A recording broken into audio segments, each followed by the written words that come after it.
यहाँ बड़ी खबर, यूक्रेन पर रूस के हवाई हमले लगातार जारी है। मतलब यह है कि ये तनाव, ये तल्खियां और ज्यादा समय के साथ बढ़ती जा रही है। तो यूक्रेन पर रूस के हवाई हमले लगातार जारी हैं। यूक्रेन के राष्ट्रपति जेलेंस्की का बड़ा बयान भी सामने आया है।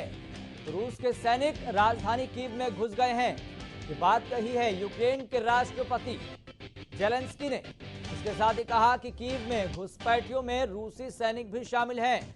यूक्रेनी नागरिक कर्फ्यू नियमों का पालन करें, यह आग्रह भी यूक्रेनी राष्ट्रपति ने किया है। तो रूस के हमले से कीव के कई इलाके तबाह हो गए हैं। रूस ने दक्षिण पूर्व यूक्रेन में मिसाइलें भी दागी है और कई ऐसे वहां पर प्रांत हैं, कई ऐसे वहां पर डिस्ट्रिक्ट हैं जहां पर एक के बाद एक मिसाइलें दागी जा रही है और दोनों देशों की तरफ से अपने अपने दावे भी किए जा रहे हैं। तो जहां पर एक तरफ यूक्रेन की तरफ से ये दावा लगातार किया गया है कि हम रूसी सैनिकों को मौत के घाट उतार रहे हैं, रूसी जो मिसाइलें हैं, जो उनके हेलीकॉप्टर हैं, उनको ध्वस्त करने का काम कर रहे हैं। वहीं पर रशिया की तरफ से भी लगातार ये दावा किया जा रहा है और कुल मिलाकर यूक्रेन के नागरिक और सैनिक समेत 150 से ज्यादा लोगों की जान भी जा चुकी है। ये डाटा भी सामने आया है। फिलहाल आपको बता दें कि न्यूज रूम से मेरे सहयोगी करण खुराना जुड़ गए हैं ज्यादा जानकारी के साथ। करण खुराना, फिलहाल इस तनाव भरे माहौल के बीच में, इन तल्खियों भरे माहौल के बीच में अपडेट क्या मिल पा रहा है? जी बिल्कुल, रूस जिस तरीके से यूक्रेन पर हमला कर रहा है उससे साफ दर्शाता है कि रूस जो है यूक्रेन पर पूरी तरीके से कब्जा जमाना चाहता है, क्योंकि कीव तक रूसी सेना जो है एंटर कर चुकी है और लगातार जिस तरीके से ब्लास्ट कर रही है, एयरक्राफ्ट जो है मिसाइलें छोड़ी जा रही है, दागी जा रही है, उस तरफ से कहीं ना कहीं आम लोगों को भी हानि पहुंचाई जा रही है। यूक्रेन अपनी तरफ से अलग दावा कर रहा है, जबकि रशिया अपनी तरफ से अलग दावा कर रहा है। यूक्रेन का 100 से ज़्यादा जो है रूसी सेना के जो है रूसी सिपाही मारे जा चुके हैं, जबकि रूसी सिपाही कह रहे हैं कि 136 जो आम नागरिक है वो भी मारे गए हैं। इस बीच जो है पूरा घटनाक्रम देखिए तो इस तरीके से जो है 7 एयरक्राफ्ट मारे गए। इसमें एक दिलचस्प बात यह भी है कि जो यूक्रेन ने एयर डिफेंस सिस्टम का उपयोग किया है वो S-300 है। ध्यान देने वाली बात है, जो रूस ने डेवलप किया था S-300, उसी के द्वारा जो है यूक्रेन अपना डिफेंस कर रहा है। और ये सबसे बड़ी बात है कि यूक्रेन के पास ये एयर डिफेंस आया कहां से? तो ये सोवियत संघ के जमाने का एयर डिफेंस सिस्टम है, जिसका इस्तेमाल अभी भी जो है यूक्रेन के द्वारा किया जा रहा है। तो कहने का तात्पर्य यही है कि यूक्रेन के पास इतने डेवलप हथियार नहीं है, 21वीं सदी के हथियार नहीं है। यूक्रेन के पास वही पुरानी सदी के हथियार है, जो सोवियत संघ के जमाने के हथियार है, उसी के जरिए अपना जो है डिफेंस कर रहा है। जबकि रशिया काफी ज्यादा आगे बढ़ चुका है, उसके पास मौजूदा में डेवलप कई हथियार है, 21वीं सदी के हथियार है, S-400 डिफेंस सिस्टम है। तो कहीं ना कहीं यूक्रेन का जो हारना है वो तय है, क्योंकि जिस तरीके से रूस की सेना है वो काफी मजबूत है। ये भी एक व्यंग के तौर पर इसे देखा जा रहा है कि परिस्थितियां ऐसी डेवलप हो गई हैं, ऐसी यहाँ पर परिस्थितियां बन गई है मानो कि जैसे एक हाथी है वो चींटी को मसल रहा है। ऐसी परिस्थितियां और ऐसे व्यंग के तौर पर इसे देखा जा रहा है। लेकिन सबसे बड़ा सवाल यहाँ पर यह है, जो नेटो देश लगातार दावा कर रहे थे कि अगर यूक्रेन पर कुछ भी हुआ, कुछ भी अगर आंच तक आई तो हम उसके साथ खड़े हैं, लेकिन अमेरिका भी खुलकर सामने नहीं आ रहा। भारत की अपनी डिप्लोमेटिक पॉलिसी है, वो किसी के साथ नहीं आ सकता है। ये भी अंतर्राष्ट्रीय मामलों के जानकार बताते रहे हैं, समझाते रहे हैं। क्योंकि रूस भी हमारा एक अच्छा दोस्त है, अमेरिका भी एक अच्छा दोस्त है, लेकिन ये तनाव खत्म कैसे होगा इसके जरा सी भी संभावना नहीं लग रही है। ये तनाव कब खत्म होगा, कैसे खत्म होगा, कोई बीच में अपनी हस्तक्षेप करता हुआ नजर नहीं आ रहा है। यूएन की भूमिका पर भी एक सबसे बड़ा सवाल खड़ा हो रहा है कि यूएन जिसकी स्थापना इस ऑब्जेक्टिव के साथ की गई थी कि वो सभी देशों के बीच में एक बेहतर कोऑर्डिनेशन बना के रखेगा, शांति स्थापित करने का काम करेगा, लेकिन यूएन की भूमिका पर भी सवाल है। एक तरफ सवाल यह है कि कब और कैसे ये तनाव खत्म होगा।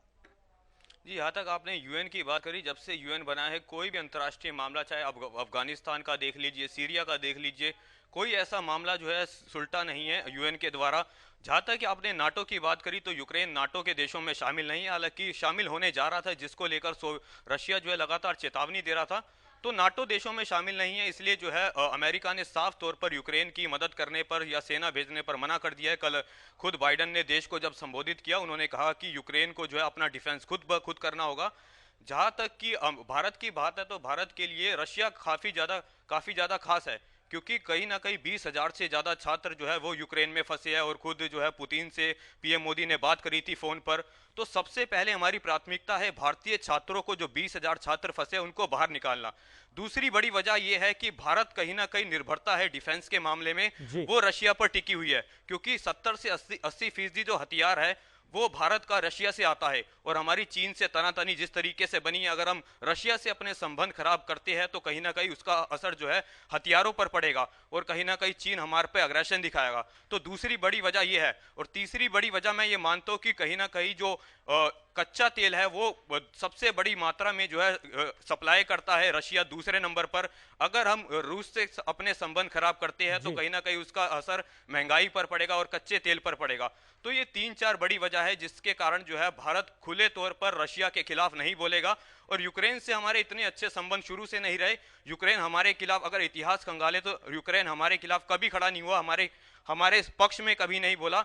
जब हमने पहली बार परमाणु हथियार जो है उसका टेस्ट किया था, तब यूक्रेन ही ऐसा देश था जिसने हमारी आलोचना की थी।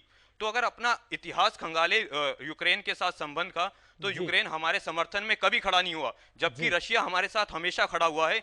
तो भारत जो है न्यूट्रल होकर खड़ा हुआ है इस समय और किसी के पक्ष में नहीं बोल रहा। भारत हमेशा शांति की बात कर रहा है और यही भारत के लिए अच्छा भी होगा। और करण, यहाँ पर एक और फैक्टर पर बात करना बहुत जरूरी है, क्योंकि जो भारत के जो बड़ी मात्रा में, बड़ी संख्या में जो छात्र हैं वो यूक्रेन में पढ़ाई करने गए हुए थे। एमबीबीएस के छात्र वहाँ पर मौजूद हैं, बहुत बड़ी संख्या में वो भारतीय हैं। 20,000 तकरीबन इनकी संख्या बताई जा रही है और हरियाणा के कॉन्टेक्स्ट में देखें तो 2,000 के लगभग ये संख्या बताई जा रही है। लेकिन उससे भी ऊपर की बात यहाँ पर यह है कि भारत सरकार लगातार प्रयास तो कर रही है, लेकिन इस संख्या में लोग अभी भी वहां पर फंसे हुए हैं। उनको वापस लाना प्रायोरिटी तो है, लेकिन वापस कैसे लाया जाए ये भी एक सबसे बड़ा चैलेंज बना हुआ है। जी बिल्कुल, भारत सरकार की तरफ से तमाम कोशिशें की जा रही है। पोलैंड की तरफ जो है कई सेना के बेस बना दिए गए हैं। छात्रों को साफ तौर पर मैसेज दिया जा रहा है कि आप एयर बेस तक पहुंच जाइए, तुरंत जो है भारतीय सेना का विमान एयर इंडिया आएगा और आपको जो है वापसी स्वदेश लौट जाएगा। लेकिन प्रॉब्लम ये आ रही है कि कई जो यूक्रेन के जो अंदरूनी इलाके हैं वहां तक भारतीय सेना नहीं पहुंच पा रही या एयर इंडिया का विमान नहीं पहुंच पा रहा, क्योंकि रशिया की तरफ से सीधा जो है बैलिस्टिक मिसाइलों से हमला किया जा रहा है। तो वहां जाना असंभव हो रहा है भारतीय सेना के लिए भी और एयर इंडिया की फ्लाइट्स के लिए भी। तो इसी के चलते जो है पीएम मोदी ने पुतिन से रात को जब फोन पे बात की तो इसी को रिलेटेड जो बात हुई, तो पहली प्राथमिकता भारत की हमेशा यही रही है कि पहले भारतीयों को किसी भी तरीके से सुरक्षित निकाला जाए। बाकी जो है उसके बाद हमें देखना है कि हमें क्या फैसला लेना है, यूक्रेन के पक्ष में क्या बोलना है और रशिया के पक्ष में क्या बोलना है। लेकिन भारत सरकार की तरफ से तमाम कोशिशें की जा रही है और तमाम ऐसे प्रयास किए जा रहे हैं कि जल्दी से जल्दी जो जितने भी छात्र फंसे हैं उनको बाहर निकाला जाए। केवल भारत की तरफ से नहीं, तमाम देशों की तरफ से ऐसे ऐलान कर दिए गए, तमाम ऐसी कोशिशें की जा रही है कि उनके जो नागरिक है उनको बाहर निकाला जाए। ठीक है, तो पहली प्राथमिकता। बहुत बहुत शुक्रिया जानकारी साझा करने के लिए। लगातार आप नजर बनाए रखिए, हम आपसे अपडेट लेते रहेंगे। तो यहाँ पर परिस्थितियां लगातार गंभीर होती जा रही है और ये गंभीर परिस्थितियां कोई अच्छे संकेत नहीं दे रही है और संकेत ये भारत के लिए भी खराब है। और इस संदर्भ में आप देख सकते हैं कि भारतीयों पर क्या असर पड़ रहा है, भारत की अर्थव्यवस्था पर इसका आगामी समय में क्या असर पड़ेगा और सभी देशों की अर्थव्यवस्था पर क्या असर पड़ेगा, ये एक बात की बात हो सकती है। लेकिन सभी देशों के लिए प्राथमिकता ये है कि उनके जो देशों के वहां के लोग हैं जो यूक्रेन में इस संकट